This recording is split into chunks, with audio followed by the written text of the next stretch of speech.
नमस्कार सर, माझं नाव भानुदास गुलाबराव शेवाळे। आज आपण संभाजीनगर येथील वाळूज एमआयडीसीमध्ये आलेलो आहोत। सुजन पालकर सरांना आपण 10 दिवस अगोदर मुळव्याधीसाठी या आजारासाठी आपण औषध दिलं होतं, पिटोन आणि पंचचूर्ण। तर त्यांना विचारूया की ती औषध घेतल्यापासून त्यांना अगोदर काय त्रास होता। सर, तुम्हाला औषध घ्यायच्या अगोदर, मुळ्याचं औषध घ्यायच्या अगोदर काय त्रास होता? मुळ्याचं औषध घ्यायच्या अगोदर खूप त्रास होत होता, कारण की मी असं ठरवलं होतं आता ऑपरेशन करू। पण त्या संदर्भात मला जिगे सर भेटले। जिगे सरांनी सांगितलं की आयुर्वेदिक औषधे घेऊन बघ। तरी मी मग थोडा 2-4 दिवस विचार केला। 2-4 दिवसानंतर मग मी हे औषध घेतलं दिवाळीच्या 2-4 दिवसा अगोदर। आता त्या औषध घेऊन किती दिवस झाले? औषध घेऊन कमीत कमी मला 10 ते 12 दिवस झाले। बरं, 10-12 दिवस तुम्हाला आता औषधीचा रिझल्ट कसा आलाय? औषध म्हणजे एकदम मला तर वाटते 95% एकदम 10 दिवसाचा रिझल्ट आला।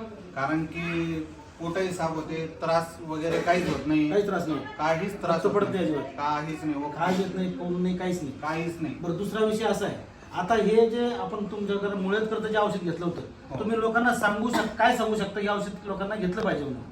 नाही लोक, कारण की हे ऑपरेशन केल्यापेक्षा चांगलं औषध आहे। तुम्ही बरेच दवाखाने वगैरे करून परेशान झाले खूप, म्हणजे शेवटी मी ऑपरेशनच करायचं ठरवलं होतं।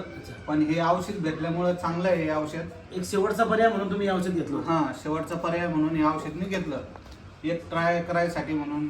जाऊ दे, औषध घेऊन टाकू आपण। बघा सर, समर्थ सक्सेस लाईफ या कंपनीचं पिटोन औषध आणि पंचासम चूर्ण हे औषध आपण सरांना 10 दिवसाकरता दिलं होतं मुळ्यासाठी। आज 95% रिझल्ट त्यांना आलाय। कसलाही त्रास नाही, कसलाही खाज नाही, आणि विशेष म्हणजे जे रक्त पडत होतं आज ते रक्त पडत नाही, असे समाधानी आहेत, संतुष्ट आहेत। आणि लोकांना सुद्धा सांगतात की सर तुम्ही हे औषध समाजामध्ये मानवाला ज्या मुळ्यात असेल त्यांना ते प्रोव्हाइड करा, बिनधास्त 100% द्या, असं आज सरांचं मत आहे।